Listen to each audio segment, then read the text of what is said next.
Hi guys, welcome back to Elephants in the Room. I'm in the same spot that I was last week. I'm in the backyard of my boyfriend's house, sitting on a chair by some nice green plants and stuff. I'm super excited to be here. Of course, I'm a procrastinator, so it's Wednesday night. The episode comes out tomorrow, and I'm trying to be so good about staying consistent for you guys because I am such a procrastinator. Like, I will always get things done, but I like to push things to the last minute. It's just not a good thing. It's a trait that I'm working on. I'm also like a very late person. It's just how I've always been my whole life. Not something I'm proud of, but it is what it is. So we're working on that. Anyways, today's episode is going to be special because it's something that is very personal to me. And I also feel like it's something that really just doesn't get talked about enough. Now, before we dive into the episode, I'll give you guys a little like life update just of like how my week went. I feel like this week has been so challenging in so many ways, but I feel like it's been so strengthening in so many ways because I've felt so close to God because I've been relying on him every single day. Like, I feel like when you're a Christian, when you first become a Christian, you're like in your honeymoon phase with God and you pray all the time, you read, and you're just on fire for the Lord.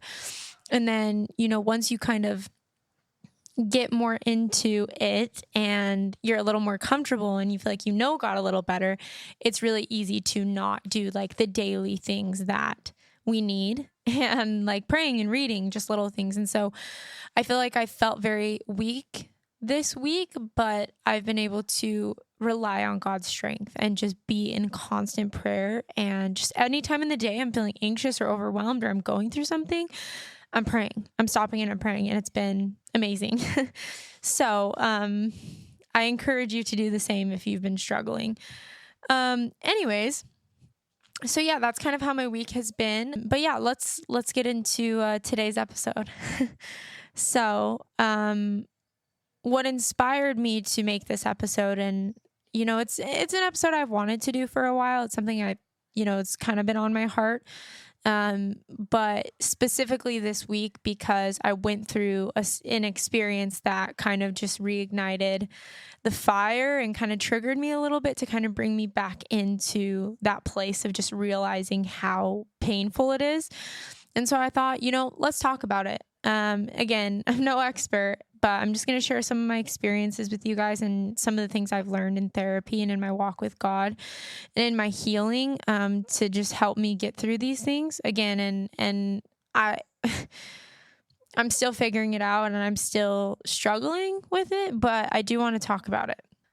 So today I want to talk about loving someone with an addiction, anything. Any type of addiction, anyone that's addicted to anything. And I want to talk about trying to love someone with addiction. If you've listened to my podcast before, you know that both of my parents are drug addicts and were in and out of addiction really my whole life. The only time my parents were ever fully sober was when I was like a baby. So I think they started back into active addiction when I was about 4 or 5 years old. So I don't remember them ever being sober consistently. So yeah, like even within like the Mormon church, because you guys know I grew up Mormon. Really the only times I ever remember being super active in the church was when I was like very little, like primary and stuff. Anyways, there's a lot to that. Both my parents have struggled with addiction since they were very young. And I love my parents. They've both had extremely hard lives and a lot of terrible things happened to them and a lot of hurt and a lot of pain and to see addiction take over their lives and how that's also affected their kids' lives and their friends' lives and the people around them. It's really, really hard and really unfortunate. And unfortunately, I'm one of those people. Now, there's just so much that goes into this. There's so many things I could share with you guys. There's so many stories, but really the main thing I want to focus on is just like, learning how to love someone with addiction in your life. It's very challenging. I think when we're young, we don't know any better. Like when I was young, I was so attached to my mom. I was attached to her hip, and I just like I didn't comprehend and I didn't understand. And then when you become an adult, things kind of shift, right? And you start to have to really just reconsider how you live life. So yeah, like as a kid, just to give you guys a little backstory, like I know that, a huge portion and the beginning of my abandonment wound and abandonment issues stems from my childhood, because my parents were both in and out of addiction their whole lives. And specifically my mom. My dad is schizophrenic, bipolar, and then he's also struggled with addiction his whole life. And my mom has, really, really struggled with addiction her whole life. So yeah, they've both struggled with it. Anyways, yeah, like as a kid growing up, because they were in and out of addiction, when someone's in addiction, you're not yourself. Like you are being controlled by the addiction. And so there were many times when, my mom would disappear. And I guess all of this to say is my parents split up when I was 8. So they separated when I was 8 and got a divorce shortly after. So a lot of my memories of as far as like my childhood and addiction, they fall in line a little bit more with my mom. Even though my dad was still in my life, I lived with my mom after my mom and dad got divorced. We were with my mom. So past the age of 8, like as far as like living situation, I was with my mom and not my dad. But yeah, just as a kid, like obviously being exposed to parents in addiction is so scary.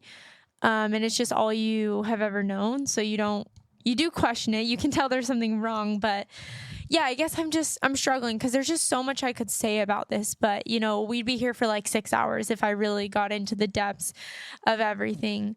But seeing someone with an addiction is so painful because there's that spirit in them and there's that person that you love and that you believe really loves you. And I do believe at the core of both of my parents, they do love me.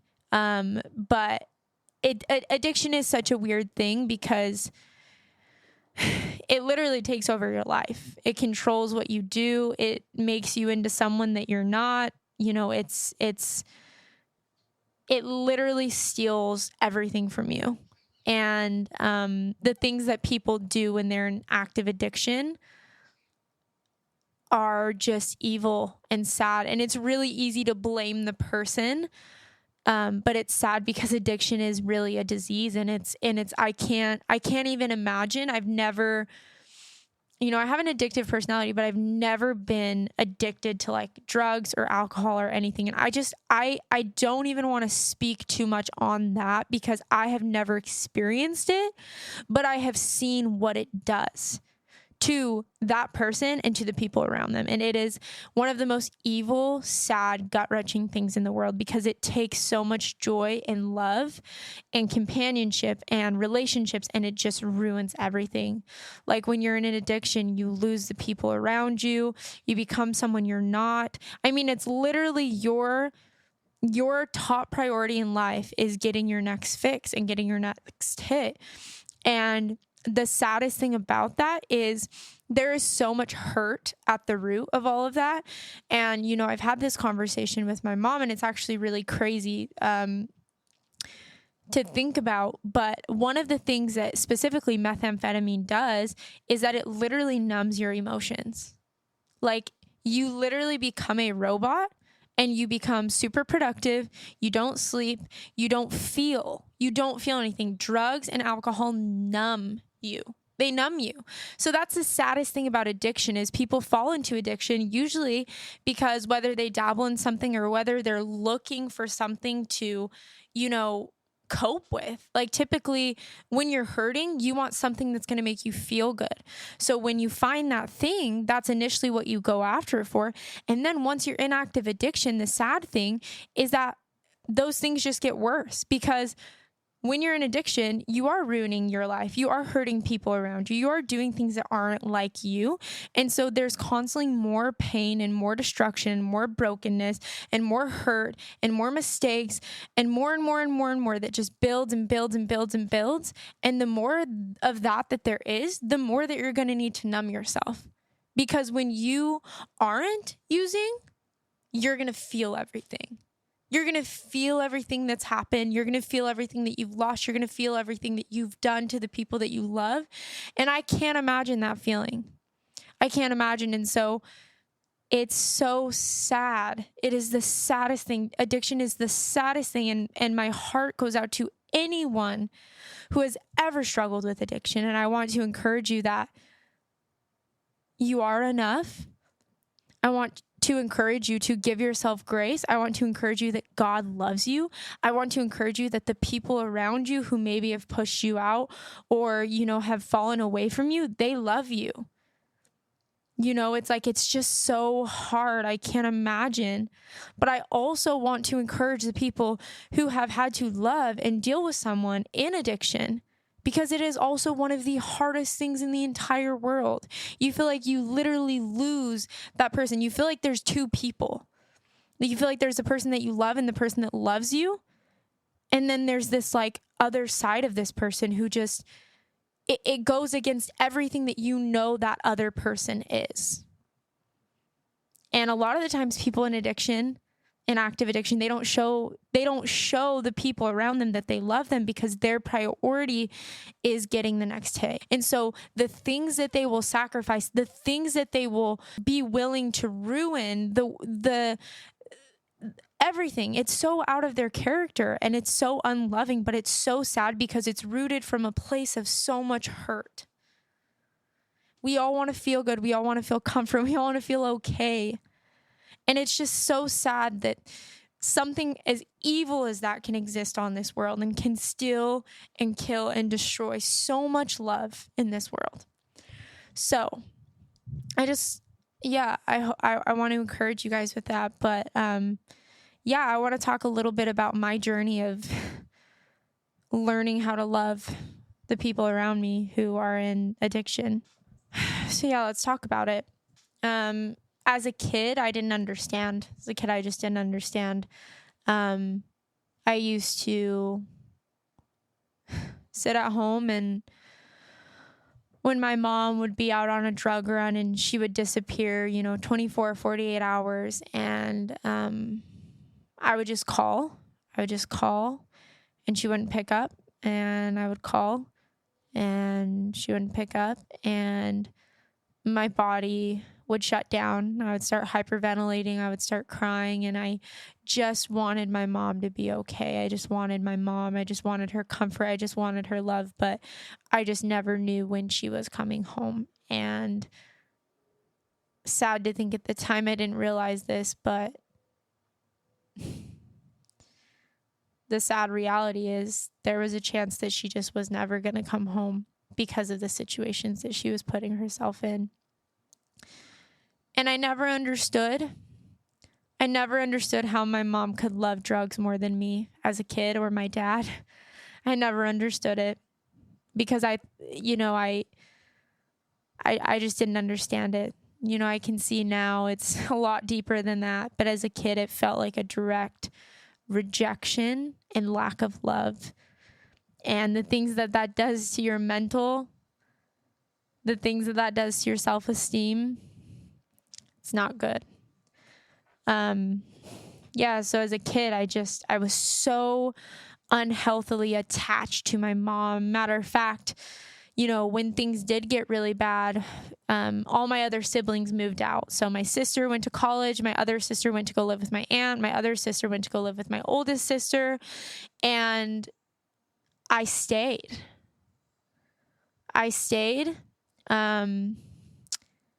Because I loved my mom more than I loved me. And I was a kid, I didn't understand. But all that mattered to me was that she was okay. And I felt like she needed me. I felt this sense of I have to be loyal to my mom. I have to be the one that doesn't abandon her. I have to be the one that forgives her and extends grace to her. And I have to be the one that never leaves her side. And to be completely honest, I carried that into my marriage and to my life in a lot of ways, in so many unhealthy ways, thinking that I had to be this hero.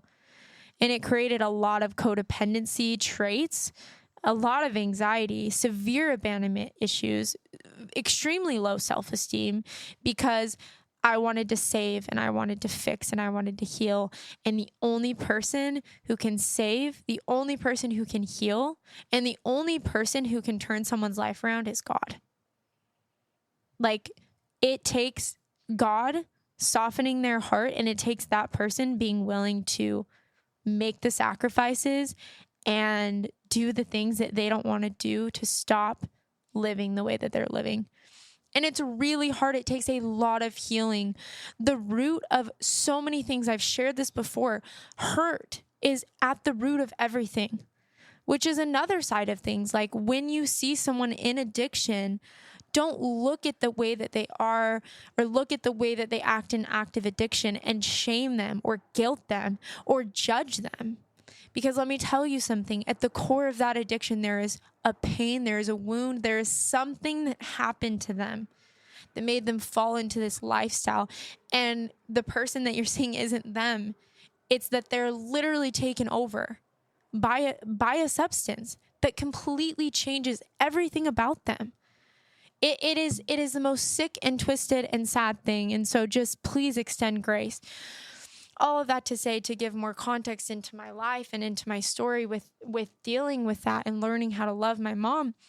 I was too loyal, and there's so much that goes into this, guys. And then CPS got involved, and I was removed from her, without my choice. And I had to go and move in with my aunt. And then I lived with my aunt, and then I ended up moving in with my sister about 2 hours away from my mom. And when I tell you guys, that season of trying to navigate how to love her from a distance was really hard, because something I've learned about myself is that when I'm in an active relationship with my mom or my dad, it takes over my life, in the sense of I'm always worried about them. I'm always worried about their well-being. I'm always worried if they're okay. I'm always worried if something happened to them. I'm always worried if I need to help them. I'm always like, oh, if I buy them this, or if I get them this car, or if I do this, if I do that, like, they'll be okay. And I'm always just wanting and thinking, I want them to be okay.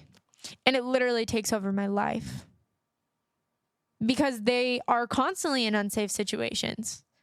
And so it's like you are constantly being dragged back and forth, back and forth, back and forth, and you have no stability and joy and peace, because it's constantly being robbed by the fear and the thought of something happening to them and them not being there one day, or them not being okay. And there's a sense of, when someone's in active addiction, you see the way that people treat them. You see the way that people judge them. You see the way that people push them out of their lives. You see the way that people abandon them. And you never want to be that person. I never wanted to abandon my parents. I never wanted to abandon my mom. I never wanted to be that person. And so I saw this and I said, well, I'm going to be different. I'm going to be different. But I was slowly killing myself by doing that. So long story short, in high school, when I lived with my sister the last 2 years of high school, and my mom has always been very in and out of my life. When she's in active addiction, she disappears, and then, when she's not, she'll, surface back into my life, and we'll talk and we'll hang out and I'll get to see her, and it always gets my hopes up to get let down.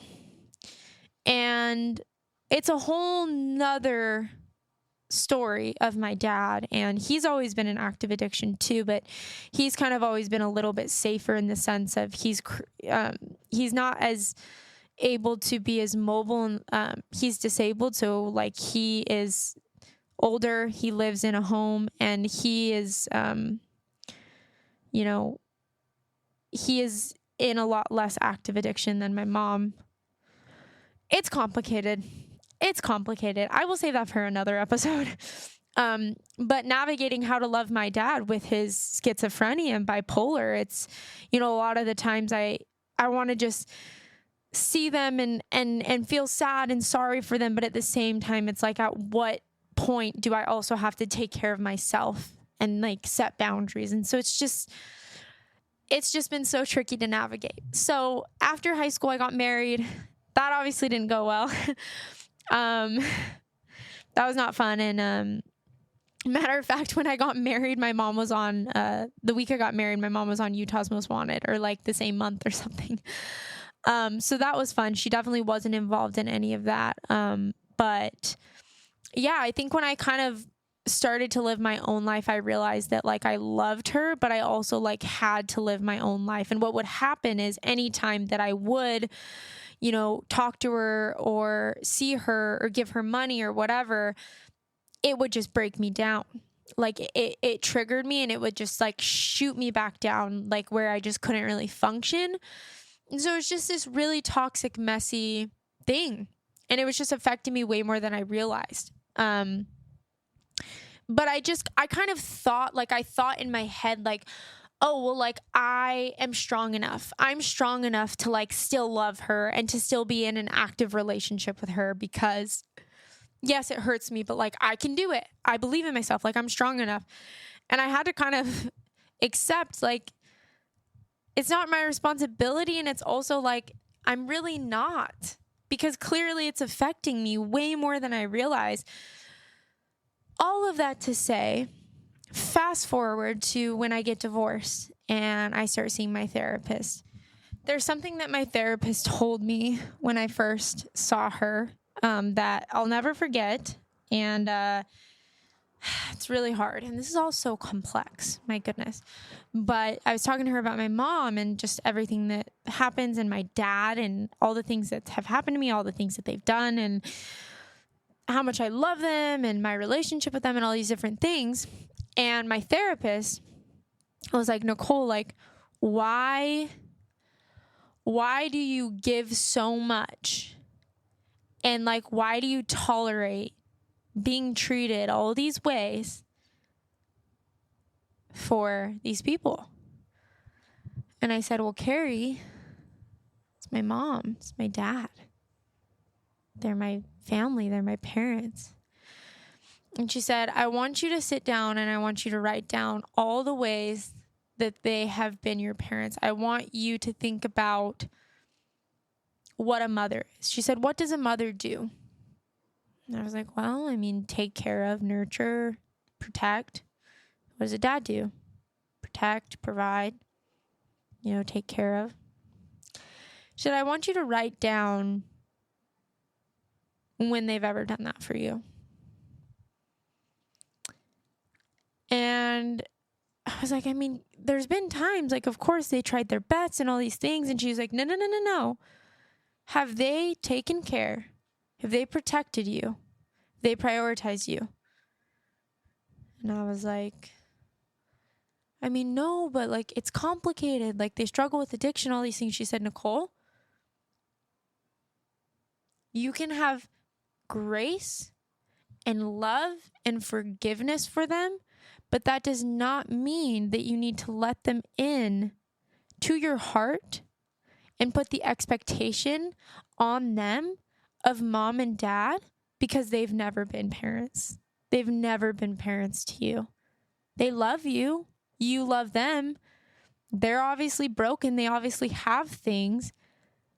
But when you put that access and that title and that relationship at that level of my mom and my dad, and they're my parents, it is always going to hurt you, because your expectations will never be met. You will always be let down.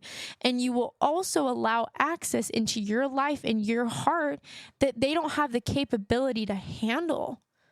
So yes, they're your mom and your dad, but have they ever been your parents? Does your life matter to the point where you're going to let them ruin the rest of your life and ruin the rest of your relationships, ruin your health? And that was a really hard pill to swallow. I'm a Christian, which, I mean, primarily, even if you're not a Christian, I know that our goal and something, we all have as a morality standpoint is to love and honor our family and to forgive people and to extend grace to people and to be nice and be Christ-like. And so I'm like, yes, Carrie, I understand that. But like at the same time, like, I love these people. I don't want to give up on these people. I want to give them love. I want to, do all these things. And I think that you can do that. But I think that when you do that without looking at the harsh reality and the harsh truth of, regardless of the source, and you can have grace and empathy for the source or sympathy for the source of why they're in the situation.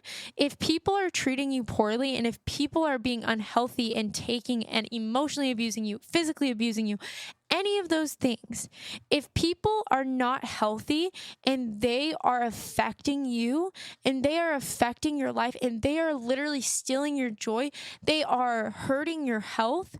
Like if it's to that level, you need to set boundaries. You need to. And you also need to release them and yourself from the weight of the expectations. Because yes, my mom is my mom, but she has never been my parent. Yes, my dad is my dad, but he has never been my parent. I have had to protect and take care of myself my entire life. And that's okay.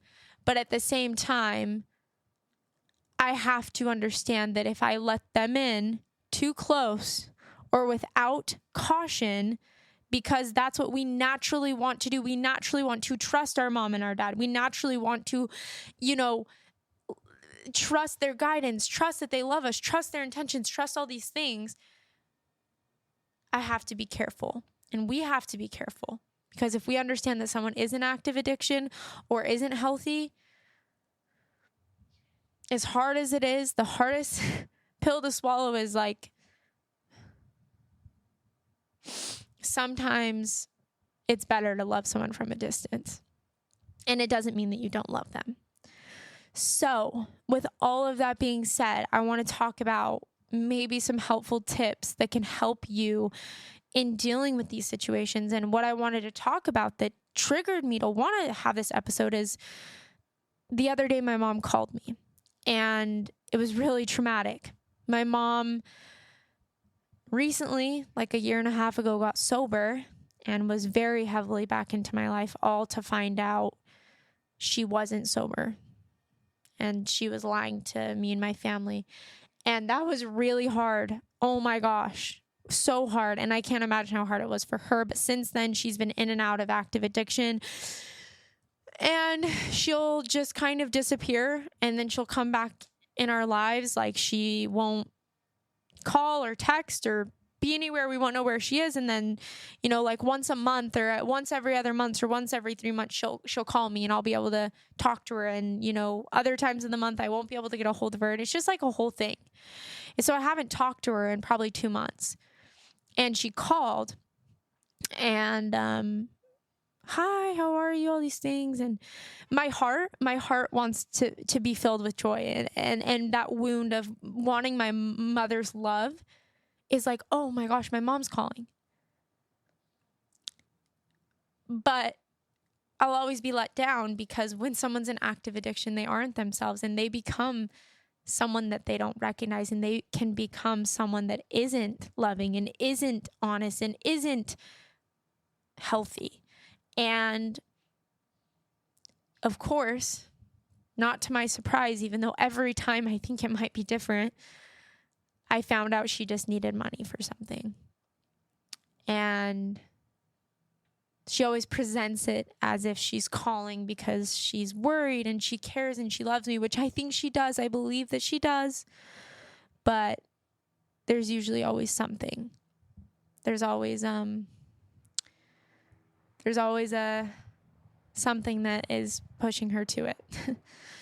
And it really hurt me. It really hurt me because I just thought, wow, I have a wound. I want my mom to just love me because she loves me, and I want my mom to just call me because she calls me, but she's not herself, and I don't know if she ever will be. And that's a hard pill to swallow. But all of that to say, when you're in that situation, what do? Do you give the money? Do you not give the money? Do you answer the call? Do you not answer the call? How do you love someone without enabling them? There's so much that goes into this. How do you honor yourself and honor your body, but also honor other people and show Christ-like love? It's so difficult as a Christian to navigate these situations because, the preach thing is like, oh, just forgive and just love. But also, Jesus had more. He shared a lot of other things in how to also guard your heart. And so it's tricky to navigate. And I think the core of that is, understanding that we're not the hero and we're not God. We can't save someone. We cannot save someone. So I want to talk about a couple tips to help you guys. But I just wanted to share that experience with you because it just wrecked me. It just after I just felt so much pain and sadness and also just hearing my mom when I picked up the phone, it was traumatic. It's triggering. It's like I never know where she is or what she's doing. And then all of a sudden I hear that she's alive, and hearing her and seeing her in addiction and seeing her when she's high, or it kills me. Literally, it's the saddest thing because I love her and I want her to be okay. So let's talk about a couple tips that can help you if you are loving someone with addiction. And this isn't the only person or relationship that I have been in where someone has struggled with addiction, but this is what I wanted the focus of the episode to be about today. So the first thing is educate yourself. You need to know what addiction is. You need to know, what that entails, what that looks like. Like, educate yourself so you have knowledge. The next thing is you need support. You need support.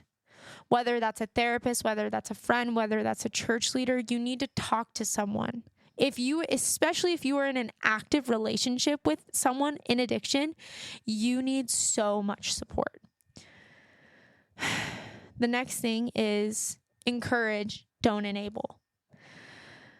This is a hard one because when we love people, our love has no limits, right? We want to give and we want to love and we want to do all these things. But what you have to understand is when someone isn't healthy and when someone's in active addiction, they can take and use it for the wrong thing. You may have good intentions when you give someone money or support, but you may only be enabling their addiction and you may only be enabling their unhealthiness. So encourage, don't enable. Enabling is one of those hard things, because it's like, where's the line? But I would say that you have to figure out what are healthy boundaries for you and what is too much. Now, obviously, giving love and support, you should give extended amount of encouragement, an extended amount of support, and an extended amount of support and love and grace. But that doesn't mean that you need to give them what feeds their addiction. So that's a balance and something to figure out. Remove yourself for as long as you need. There are times where I feel like I can handle talking to my mom and I feel that I'm healthy enough. And there have been times when my therapist has been like, you are healthy enough to have a conversation with her. Hey, right now, you're too emotional. There's too much going on in your life. Like, you can't handle it. I have to know my own limits and I have to know how to protect my heart and guard my peace and guard my life. And so there are times when I just can't do it. And there are times when my mom calls and I know I cannot pick this up. I can't handle it. And there are times where I feel like I can. And there are times where I feel like I can and then I do and I realize that I shouldn't have. But what I'm saying is you need to honor your body. You need to honor your spirit, honor your heart. And you don't need to feel guilt or shame because you are not their savior.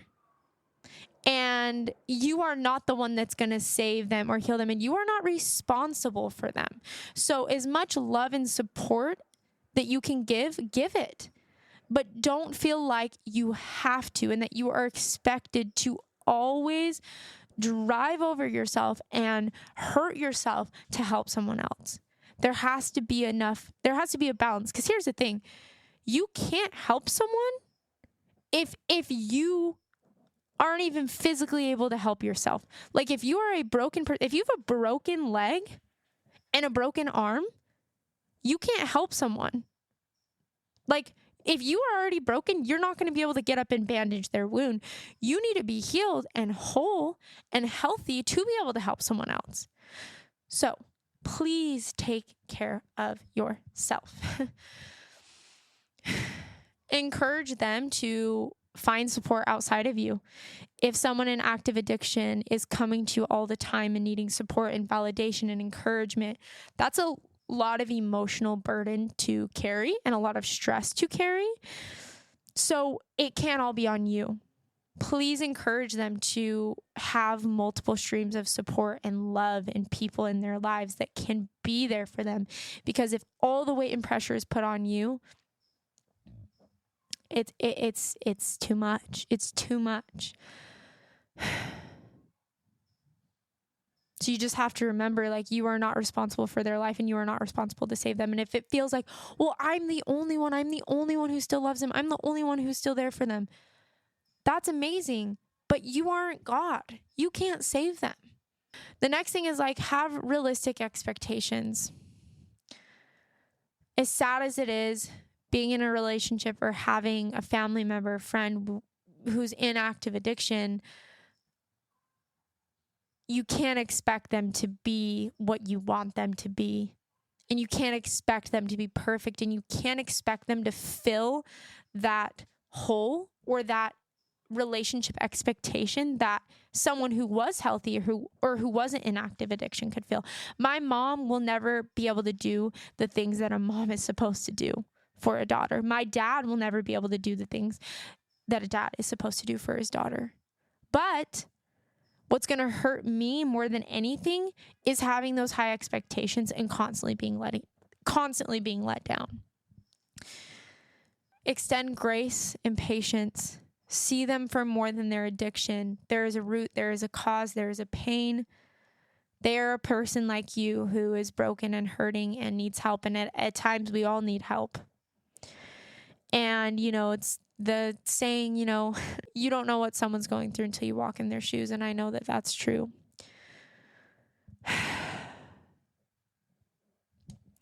The last thing I'll say is fill your cup up. Practice self-care. If you are in a relationship or in and out of a relationship with someone in active addiction, you need to take care of yourself. Self-care, self-care, self-care. If you're pouring and pouring into someone else's cup, make sure your cup has enough to sustain you. Make sure you have enough water to live. Make sure you're not dehydrating yourself, pouring and pouring and pouring, because eventually you're not going to be able to pour anymore. You can't pour from an empty cup. And when you're pouring from a full cup, you're going to be doing it out of a place of love and blessing. So just be careful. Just be careful. I want to share a verse with you guys. 1 Corinthians 16:14. Let all that you do be done in love. I think most of our goals in life, we all want to love and to be loved, and we want to fiercely love people. And it's really sad because in a perfect world, it'd be easy to do. But unfortunately, we live in a world with a lot of evil and a lot of destruction. And so sometimes giving and loving can be to your detriment and even their detriment. Love comes with truth, and truth usually comes with boundaries. So do not think that setting boundaries with people, especially people in addiction in your life, isn't loving. It is extremely loving. When you set boundaries with people, not only does it hold them accountable, but it also takes the weight and pressure away from what happens when you don't set boundaries. What happens when you don't set boundaries? Both people end up hurt and both people end up wounded. When you do set boundaries, It may hurt someone initially, but it relieves the pressure and the stress from them to live up to an expectation. And you are protecting yourself. It's because you know you can only take care of you and you can't expect someone to take care of you.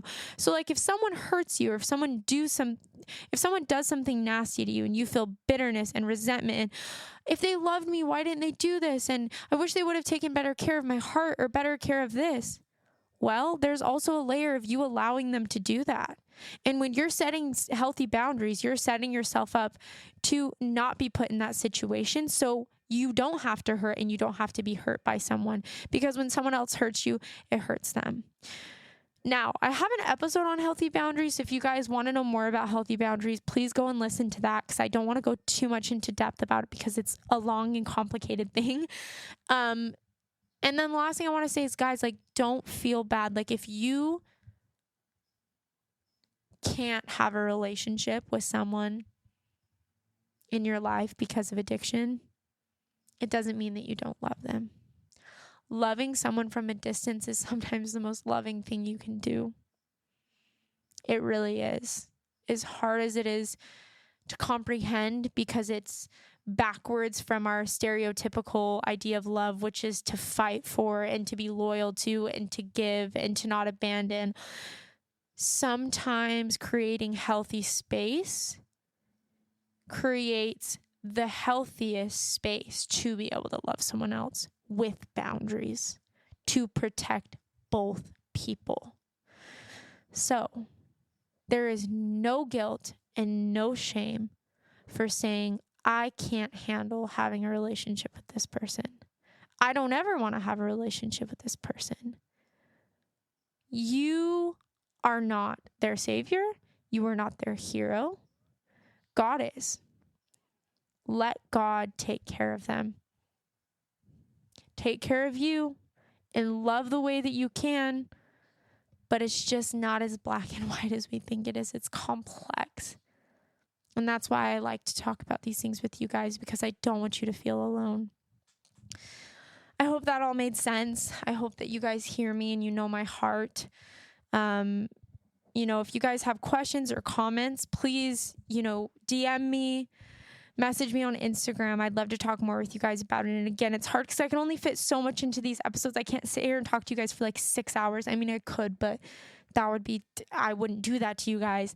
So I know there's a lot more context that goes into all this, but I hope that this helped. I hope that you hear me. I hope that you know you're not alone if you're going through something like this. And yeah, I just love you guys. I'm grateful for you guys. And